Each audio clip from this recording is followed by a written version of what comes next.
What would you do if your 12-year-old daughter, struggling to find acceptance in a new country, became the target of relentless bullying from not just her classmates, but her teacher? How would you comfort a child too afraid to return to school? Convince her eye patch makes her a permanent outsider. For Jane Harper, this was her painful reality. But just when hope seemed out of reach, an unexpected knock on the door changed everything. What if the person standing there was Dwayne "The Rock" Johnson himself, ready to fight for her? What happens next is a powerful story of courage, kindness, and one life-changing promise that would inspire an entire community. Join us in reflecting on this true story. Don't forget to subscribe and hit the bell notification for more daily stories like this. Share your thoughts in the comments and let us know where you are watching. For we would love to hear from you. 12-year-old Jane Harper paused in front of her bathroom mirror, gently touching the edge of her eye patch with trembling fingertips. Every glimpse of that patch reminded her of how classmates at Westfield Middle School whispered the word pirate behind her back. At her previous schools, she had always struggled to find acceptance, but nothing stung quite like the silent stares that told her she was different. She had no idea that her life would soon shift in a way she could never have imagined, thanks to a knock on her door that very evening, delivered by none other than Dwayne Johnson. Early that morning, her father, Lewis Harper, carefully navigated the family car through busy streets. In the back seat, Jane fiddled anxiously with the straps of her backpack. Her mother, Rebecca, glanced back every few moments, trying to reassure her. This was Jane's first day at yet another new school, and nerves pressed in from all directions. "Mom," Jane said quietly, touching the patch again. "What if they laugh at me like they did before? What if nobody wants to be my friend?" Rebecca turned to offer a comforting smile. "I know you've had tough experiences, sweetie, but this is a fresh start. Remember what we talked about. It's who you're inside that counts." Jane gazed out the window. "I just miss Thailand," she murmured. "Everything was easier there. People didn't stare at me so much." Until recently, Jane had lived most of her life abroad, where she was born prematurely and received her initial eye care. They had relocated to the States to seek better job opportunities and continue saving for surgery to improve Jane's vision. Yet the move proved more difficult than any of them anticipated, with medical bills stacking high and the cost of living eating away at their budget. Lewis met his daughter's eyes in the rearview mirror. "We're doing our best to give you what you need, honey. Hang in there. We'll figure this out." As they pulled into Westfield Middle School's parking lot, Jane's stomach twisted in knots. She could see throngs of students heading inside, chatting and laughing in small groups. A lump formed in her throat at the thought of walking in alone. Sensing her apprehension, Rebecca spoke up, voice steady. "Your dad and I will stay close by. Okay, if something goes wrong, call us." Jane breathed in slowly. "Thanks, Mom." Gathering her courage, she pushed open the car door and stepped onto the sidewalk. She felt a twinge of self-consciousness when a group of older kids looked her way, but she forced herself to keep walking. Lewis and Rebecca watched their daughter disappear into the building, both silently hoping that this school might finally be the right place for her. Time crawled by as they waited in the car, peering through the windshield for signs of trouble. Eventually, they agreed to run errands by the waterfront while leaving their phones on full volume, ready to drive back at the first sign that Jane needed them. At midday, Rebecca convinced Lewis to buy some fresh grilled squid from a market stall, recalling how Jane used to love that treat in Thailand. "It'll bring her a bit of home on her first day," she reasoned. Lewis worried about drawing unnecessary attention to Jane, but he relented under Rebecca's insistent gaze. She promised to deliver the food discreetly, hoping a familiar taste might comfort their daughter. Returning to the school, Rebecca slipped into the cafeteria and asked a lunch aide to give Jane the container. At a glance, she saw nothing amiss, just an ordinary cafeteria buzzing with conversation. So she went back to the car, feeling tentatively optimistic. When classes ended, however, Jane trudged toward the car with her head low. The moment she climbed into the back seat, her parents sensed something was deeply wrong. As they drove home, Jane barely spoke, her eyes cast downward. Upon entering the house, she finally broke down in tears describing how her homeroom teacher, Mrs. Roselle, had teased her about her patch and forced her to act like a villain during a career dress-up activity. Worse yet, the class followed the teacher's lead, calling her pirate and mocking her relentlessly. Rebecca's heart pounded with anger. Lewis's fists clenched on the table as he picked up the broken pieces of a glass Jane had dropped in her distress. Jane refused to return to school with her eye patch, terrified of more humiliation. While her father went upstairs to attend a work call, Rebecca found herself opening her laptop, compelled by frustration. She poured out the story on social media, attaching a photo of Jane, her patch clearly visible. Then she hit post, not daring to dream that anyone might truly listen. That afternoon, Rebecca dozed off on the couch. When she jolted awake, it was already 4 o'clock. She rubbed her eyes, recalling her hastily written social media post. Curiosity spurred her to grab her laptop. The screen lit up with thousands of notifications, a frenzy of likes, comments, and shares that left her breathless. "Oh my goodness," she whispered, scrolling through an endless tide of sympathetic messages. People from around the world expressed outrage at the teacher's behavior and offered uplifting words for Jane. Wading through the flood of encouragement, Rebecca's pulse quickened at one particular name, Dwayne Johnson. The verified profile had left a supportive comment. "If they want to bully her, they'll have to go through me first." She blinked, rereading the words until they sank in. Could this really be the Dwayne Johnson? No sooner had she told Jane and Lewis about the surprising comment than another notification popped up. A direct message from that same account. It was short but direct, asking for their address and stating he wanted to visit that evening. Rebecca's hands trembled with excitement. But Lewis was more guarded. "Are we sure this isn't someone posing as the Rock?" he asked, crossing his arms. Jane, caught between amazement and skepticism, pleaded, "I really want this to be true." After triple-checking the account and the official blue check mark, Rebecca was convinced. Still, a sliver of doubt lingered, and the whole family braced themselves for possible disappointment. They ordered pizza for dinner, which Jane poked distractedly, her eyes darting to the window every time headlights passed by. Her earlier tears had been replaced by an anxious hope that perhaps, for once, something good was on its way. As the sun dipped below the horizon, the doorbell rang. Rebecca rushed to the entryway, heart in her throat, while Lewis stood protectively behind her. Swinging the door open, they froze in disbelief. Standing outside was Dwayne Johnson, larger than life, accompanied by a single assistant who gave a polite nod. "Good evening," he said gently, his wide smile disarming every ounce of tension. "I hope I'm not intruding. May I come in?" Unable to speak, Rebecca merely stepped aside, her mind spinning at the surreal sight. Jane appeared in the hallway, eyes going round as coins when she realized who had just walked into her home. I can't believe it," she whispered, tears pooling at the edges of her remaining eye. Kneeling down, so he was almost at Jane's level, Dwayne's voice was warm. "You must be Jane. I've been hearing about what happened, and I had to come see for myself how you're doing. I'm so sorry you went through that." Jane nodded shakily, trying to keep her emotions in check. Lewis, still somewhat stunned, offered their modest living room for them to sit. Dwayne settled onto the couch, scanning the space as if trying to understand the family situation. The second-hand furniture, the medical bills half buried under an old vase on the coffee table. Jane scattered schoolbooks on a small desk. Lewis cleared his throat. "We still can't believe you're here, Mr. Johnson. We appreciate your support, but why us? Why now?" Dwayne leaned forward, resting his elbows on his knees. "I've dealt with bullying myself, and I'm passionate about helping kids going through this.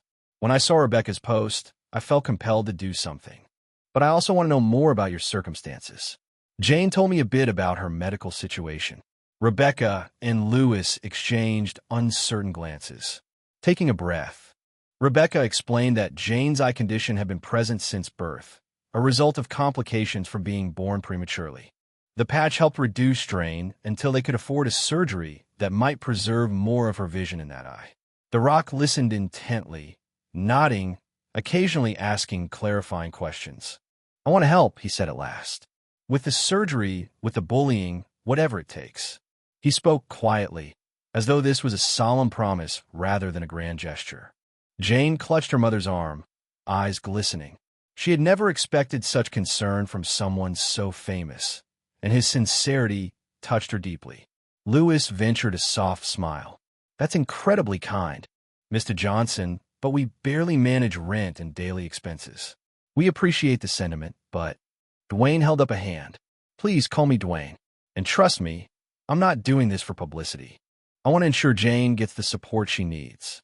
Tomorrow, if you'll allow, I'd like to visit her school with her." Jane's mouth dropped open. "You'd go to my school?" she whispered. He nodded, a determined spark in his eyes. "I plan to have a chat with the administration and make sure everyone understands that bullying, especially from teacher, cannot be tolerated. Are you okay with that?" Glancing at her parents, Jane felt an electric jolt of hope surge through her chest. "Yes," she said softly. "I want them to see they can't treat kids like me that way. I just never thought I'd have someone like you backing me up." Dwayne reached out and gently patted her shoulder. "You're not alone, Jane. Let's make that crystal clear to anyone who thinks otherwise." As Dwayne prepared to leave the Harper household that evening, the sense of awe had yet to fade. Jane watched from the doorway, still in disbelief that a global superstar had just promised to stand by her. He gave a final wave, then disappeared into the gentle glow of the streetlights.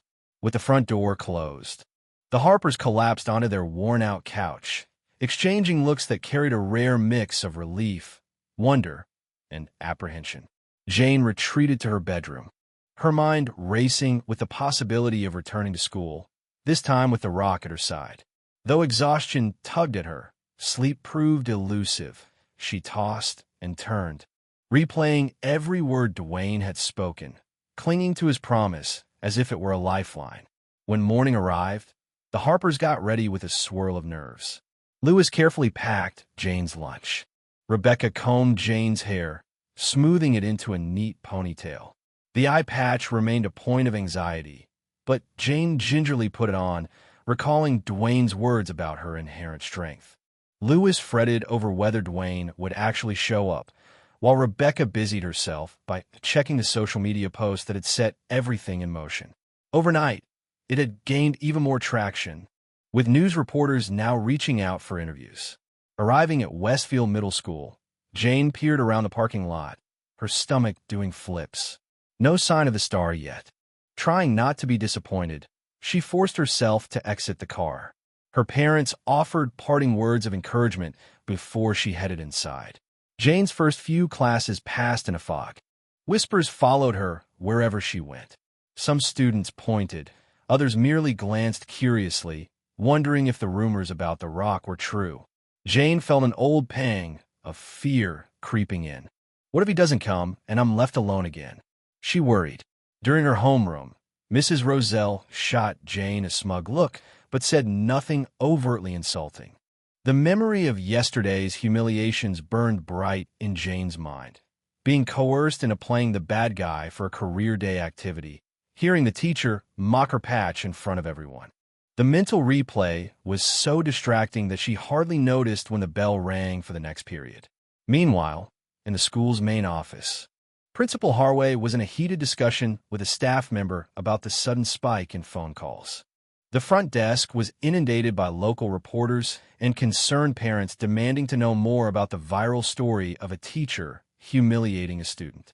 Sweating, Principal Harway tried to maintain his composure.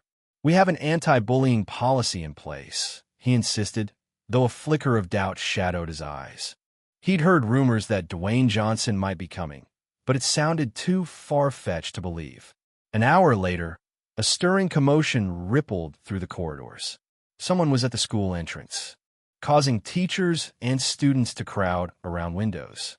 Jane, on her way to the cafeteria, heard excited chatter. "He's here. I can't believe it." Her heart skipped a beat. Could it really be him? She hurried to see for herself, and there in the main foyer stood Dwayne Johnson, towering over Principal Harway and speaking calmly. The principal appeared unsettled, as though he was being scolded in the politest way possible. The moment he spotted Jane, Dwayne's serious expression softened. He gestured for her to come closer, ignoring the murmuring crowd of students craning their necks. "Hey there," he said gently. "You good?" Relief washed over Jane. She nodded, swallowing a lump in her throat. Dwayne straightened up and turned to the flustered principal. "Sir, we need to have a frank conversation about what went on in Ms. Harper's classroom. I'd also like to see that teacher if possible." Principal Harway cleared his throat. "Mr. Johnson, we certainly appreciate your concern, but we must follow protocol." Dwayne offered a polite but firm smile. "I agree. Let's follow protocol by starting with the facts. My understanding is that a teacher made inappropriate remarks about Jane's eye patch and then singled her out in a humiliating way. That's not just bullying, that's an abuse of authority. Caught between the spectacle of a famous figure and the glaring fact that news cameras were already gathering outside, Principal Harway relented. He signaled for his secretary to call Mrs. Roselle to the conference room. Onlookers buzzed with anticipation as Dwayne and Jane followed the principal down the hallway. Some students clapped or gave Jane encouraging thumbs up, while others simply gawked in awe. When they reached the conference room, the tension inside felt thick enough to slice. Mrs. Roselle stood with her arms folded, clearly defensive. With a steady voice, Dwayne explained that he was there to understand exactly what had transpired and why. Mrs. Roselle offered a halting explanation, trying to frame it as a misunderstanding, but Dwayne remained unconvinced. "You made a child with a medical condition feel ashamed," he stated calmly. "That's not a misunderstanding. It's wrong." Mrs. Roselle's cheeks flushed. Principal Harway, shifting uncomfortably, began discussing the school's anti-bullying guidelines. Dwayne, glancing at Jane, saw the residual pain in her eyes. This ends now, he thought. Before Mrs. Roselle could deliver another flustered excuse, Dwayne's gaze fell on a small device at the corner of the ceiling. "Is that a security camera?" he asked. Principal Harway nodded. "Yes, we have cameras in classrooms for safety." "Great," Dwayne replied. "So there should be footage of this lesson. Let's pull it up." Mrs. Roselle's face paled as she attempted to protest, claiming the footage might be incomplete or taken out of context. But Principal Harway, sensing the growing scrutiny from outside, conceded to the request. The footage confirmed Jane's claims in stark detail. It showed Mrs. Roselle mockingly referencing Jane's pirate look, then forcing her to be the target for a student wearing boxing gloves. The final blow was seeing Jane bolt out of the classroom, visibly upset. Gasps filtered through the small group crammed into the conference room. The teacher fumbled for words, eyes darting back and forth. With cameras from local news outlets waiting nearby, there was no hiding the truth. Dwayne exhaled slowly. "I appreciate honesty, Mrs. Roselle. If you truly regret your actions, now's the time to say so, and then we can talk about accountability." She lowered her head, voice shaking as she apologized. Jane, sitting quietly beside her parents, heard the apology but didn't immediately respond. Principal Harway looked frazzled. "I'll have to place you on administrative leave, pending a full investigation," he informed Mrs. Roselle. Then he shifted toward Dwayne. "Mr. Johnson, we want to assure you, and the Harpers, that this matter will be taken seriously." "I hope so," Dwayne said, crossing his arms. "Because it's not just Jane. Every kid in this school should feel safe. A teacher's job is to guide students, not tear them down." Word of the confrontation spread like wildfire, and soon a crowd of curious students and staff had gathered in the corridors. Dwayne decided to transform the moment from a disciplinary meeting into a larger teachable event. "Let's talk about this publicly," he suggested, directing Principal Harway to gather any students who wished to participate in the auditorium. Within minutes, news of the impromptu assembly rippled through Westfield Middle School, and the seats began filling. On stage, Dwayne stood next to Jane, with Principal Harway and a few faculty members nearby. The hush that fell over the room was electric. Phones were out, streaming the scene. A few cameras from local stations had sneaked in, capturing the event for evening broadcasts. Dwayne's voice echoed. "We need to address bullying, and we need to address it now. Not just here, but everywhere." I came because I saw a young girl being mistreated by someone with authority. That's not acceptable. I want every student here to know that respect is a two-way street. Whether you're a teacher, a star athlete, or anyone else, you have a responsibility to treat people with decency. He then handed the microphone to Jane, whose legs quivered at the prospect of speaking to her entire school. Yet the look on Dwayne's face gave her courage. Clearing her throat, she said, I know what it's like to feel alone. My patch doesn't define me, but sometimes people act like it does. If you see someone being picked on, please don't join in. Don't stay silent. It hurts more than you know. Applause broke out, tentative at first, then growing stronger. A student named Roy, the boy in the boxing gloves, stood up from the audience. His voice shaking, he admitted, I was part of the problem. I thought it was just a funny activity, but it wasn't. I'm sorry, Jane. She offered him a grateful nod, tears threatening to spill. When the assembly ended, the halls bustled with an energy Jane had never felt before, like a collective sigh of relief that someone had finally said what needed saying.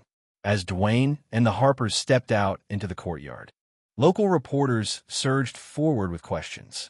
Principal Harway, still looking shell-shocked, announced that the school would be reviewing its disciplinary and anti-bullying programs immediately, vowing that any staff who violated those standards would face consequences. Off to one side, Ms. Roselle quietly slipped out of the building, her expression a mixture of regret and confusion. No one stopped her. Some kids watched her leave, but most were fixated on Dwayne and Jane. A small group of teachers thanked him for shedding light on the issue, promising to do better. In that swirl of activity, Jane felt a new sense of belonging. She managed a small smile for the first time since moving to the States, silently hoping that this momentum would continue even after Dwayne left. Her parents stood close, relief etched on their faces. This might not fix everything overnight. There would be more battles ahead. But for now, Jane felt a glimmer of a future where she wasn't just the girl with the patch. As the afternoon wore on, the entire school seemed to buzz with the aftermath of Dwayne Johnson's visit. He graciously fielded a few final questions from the press, then turned his attention back to Jane. Together with Lewis and Rebecca, they walked out of the building, navigating a maze of camera crews and curious onlookers gathered along the sidewalk. Some students waved shyly, while others shouted their thanks for the powerful lesson. I'd like to make one last statement, Dwayne announced to the assembled reporters, motioning for quiet. He cleared his throat, glancing at Jane with a gentle smile before addressing everyone. We've seen the damage that bullying can do. A single hurtful comment might stick with someone for years. A teacher's careless action can shatter a child's confidence. But today we also saw something else, a community coming together to stand against bullying. That's the kind of change we need, not just here, but everywhere. He gave Jane a soft pat on the shoulder, then stepped aside, allowing the family to breathe free from the spotlight. The principal, still rattled by the day's events, hurried over to confirm that he would be making immediate reforms, an in-depth review of all teachers, a renewed emphasis on inclusivity training, and a plan to create a dedicated anti-bullying team. Though the words sounded genuine, Lewis offered a measured nod, reserving judgment until he saw real action. Leaving the crowd behind, the Harpers led Dwayne back to their car, which sat near the front entrance. Rebecca insisted that he join them for a quick meal at a nearby diner, a small token of gratitude for what he'd done. Dwayne, always gracious, agreed, provided they let him pay the bill. Jane's eyes lit up at the idea of sharing a casual meal with her new hero, someone who wasn't just a celebrity, but who truly seemed to care about her well-being. At the diner, they slid into a booth under fluorescent lights. The ambience was humble, with laminated menus and paper napkins, but Jane felt it was the best meal she'd ever had, purely because of who sat across from her. Between bites of a burger, Dwayne asked her about her dreams. Hesitantly at first, she spoke about how she once wanted to be a veterinarian, helping animals the way she wished someone had helped her in difficult times. Lewis and Rebecca shared a brief look that hinted a concern for their finances. Dwayne picked up on it right away. "How can I help with Jane's medical needs?" he asked. Lewis set down his coffee, sighing. We're saving for a procedure that might stabilize her retina, but it's expensive. We're also behind on bills, especially since we relocated. It's been a lot. Dwayne nodded thoughtfully. Listen, I meant what I said. I'd like to contribute, discreetly, if that's what you prefer. I don't want a news story about me donating money. I just want Jane to have every shot at a full life. Rebecca's throat constricted with emotion. We can't thank you enough, but are you sure? His smile was steady. Completely. Let me handle at least a portion of the medical costs, so you can focus on Jane and her well-being. Jane, who had been picking at her fries, looked up with teary gratitude. She'd never imagined someone would swoop in to help so selflessly. Thank you, she whispered. After finishing their meal, the group returned to the Harper home. In the living room, Dwayne spoke quietly with them about next steps, legal channels, potential interviews, a conversation with the school board, and ways the family could use their new online platform to advocate for others experiencing bullying. He also mentioned that he planned to keep an eye on the principal's promises, possibly returning in a few months to check on the progress made at Westfield Middle School. At last, it came time for him to leave. Jane clung to him in a tight hug, still stunned by how much had changed within 24 hours. You're going to be okay, he told her, ruffling her hair gently. And if anyone tries to say otherwise, you call me. Deal. She nodded, smiling through tears. Deal. By the time he walked out the door, the Harper family realized that, though their problems weren't magically solved, they had an ally whose influence and kindness had already shifted their world. The next day's promised challenges, paperwork, phone calls from curious relatives, and an uncertain transition at school. But hope now felt like something tangible, not just a far-off wish. Jane flopped onto the couch after Dwayne left, exhaustion settling in. Rebecca joined her, hugging her shoulder. Today was big, she murmured, glancing at Lewis, who stood by the window, phone in hand, possibly fielding questions from more reporters. Jane nuzzled closer to her mom. It was, she agreed softly, but I feel stronger. Lewis turned around, offering a weary smile. You should. After everything, you deserve to feel proud, kiddo. Motivated by the scrutiny from parents and media alike, began rolling out updated protocols to prevent bullying. Teachers underwent renewed training on sensitivity and respect, while the student body engaged in open discussions about inclusion. Although the policy changes were not instant cures, they represented a promising start. Students who had once teased Jane offered hesitant but genuine apologies, and some formed new friendships with her over shared interests. As for Jane herself, she embraced a renewed sense of belonging. Returning to school, she found her voice in small but significant ways, answering questions in class, sharing parts of her story, and encouraging others to speak out if they felt targeted. Knowing that Dwayne Johnson had her back gave her courage, but more importantly, she began to believe in her own strength. Rebecca and Lewis juggled meetings with specialists about Jane's upcoming eye surgery, buoyed by Dwayne's assurance of support. The looming financial burden felt more manageable now that they weren't alone. The family also discovered that their viral post had opened doors for outreach from other parents facing similar struggles. Messages poured in, forging a network of empathy and shared experiences. Though Dwayne returned to his busy life, he stayed connected with the Harpers via texts and occasional video calls. Each message reminded Jane that she was part of something bigger, a movement against bullying that had gained momentum thanks to her brave story. Strength, kindness, and unity had emerged in a place once clouded by fear. No one could predict the future, but they no longer faced it with dread. With new allies, a more supportive school environment, and the unwavering love of her parents, Jane was finally ready to step forward without shame, eye patch and all.